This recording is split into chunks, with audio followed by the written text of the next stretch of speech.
Greetings and welcome back to Enfield. So, Zhuang is available finally, and with it came a very particular surprise about what she is, and that is that she is a Kilin, not a Lung as we assumed for basically forever ever since you saw her.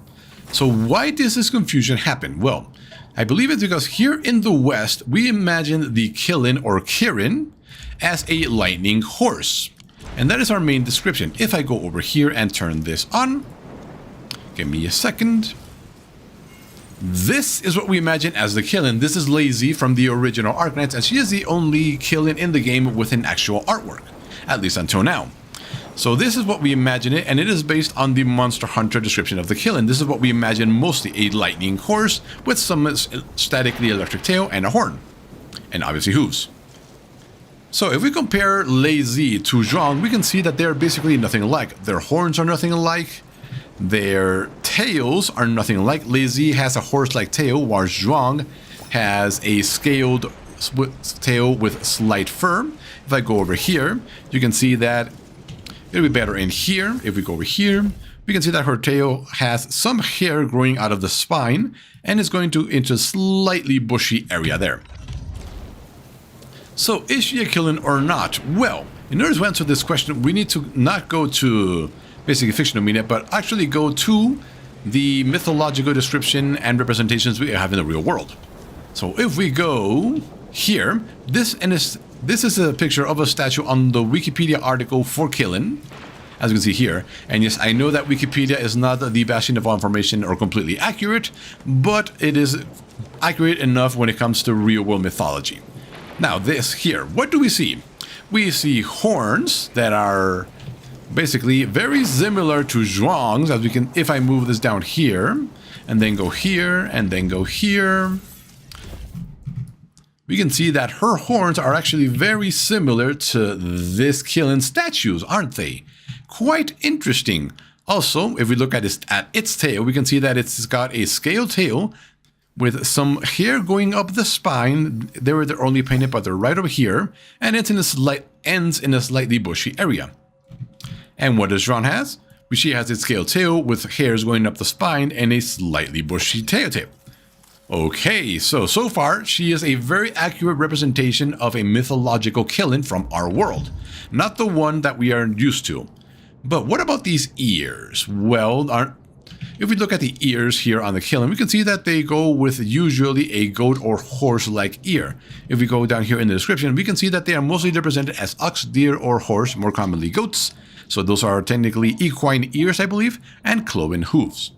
Now, obviously, we don't want people going around in hooves and Arknights. They're more human than anything else. But if you take a look at these gigantic boots she wears, they are quite hoof-like, aren't they? And, oh, hold on. Yes, you did. You probably see it. Hold on. Yep. If we go back into the world, I'd like you to listen to her run cycle. I'll try to up the volume and try to avoid the lightning.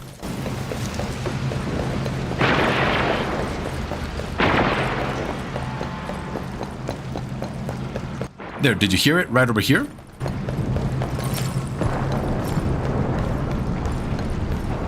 Yes. If you could hear that, that is usually what horses sound when they walk over basically a clay floor, that clink, clink, clink sensation. And horses have hooves, so they even gave her sound cues to represent the hooving nature of the Kilin. Quite interesting, isn't it? So we now established that, yeah, she does fit the description of a mythological Kilin. But what drove us to think that she might be a Lung other than the scaled tail? Well, obviously the scaled tail is a big factor, and it's very similar to Chan's long tail over there. But Kilin seem to have more hair than lungs. I believe that as Chan goes older, her tail will extend all the way for like 3 or 4 meters, because that's how some art represents them. But what about their horns? As we can see, Zhuang's horns are very branch-like, very smooth, very curvy. If we go back to here, yeah, hold on. Here, if we go back to the statue, we can see that these horns are basically perfect right there. Perfect representation. There. As you can see, they are basically identical horns. Even the little branched off sections that she has, nope, you can't see my mouse, that she has over there near the halfway point actually match this right here quite perfectly, don't they? So yes, basically everything about her does say she is a Kilin, which is something that caught us completely off guard. But what about her ears? Her ears are rather pointy, and if we go look, well, if we look at Chen over here, she's got completely normal human ears. So why were the ears a little on the tricky side and making us believe she was a lung? Well, that is because pretty much every Sui sibling that we've seen so far, who assumes the presence of a lung because they are assuming the appearance of the Faramatsui, which is the typical Chinese style elongated dragon, all of them have pointy ears. But Chen does not, and neither does the normal Kilin here over on the Wikipedia article. They don't have pointy ears, but if we go down, let's see, we can see they usually have these ears, but the pointy ears might just be a representation of maybe this statue right here to give them slightly more of an edge. Let's see, here we have more rounded ears, but here once again is the thick scale tail with fluffy point. And then we've got this one over here, once again, scale tail, fluffy point. And I believe this is the last one here, dragon-ish face, and with the scale tail and a fluffy point. So yes, Zhuang is indeed a Kilin by our mythological representations of them, not the westernized fantasy representation of the lightning horse.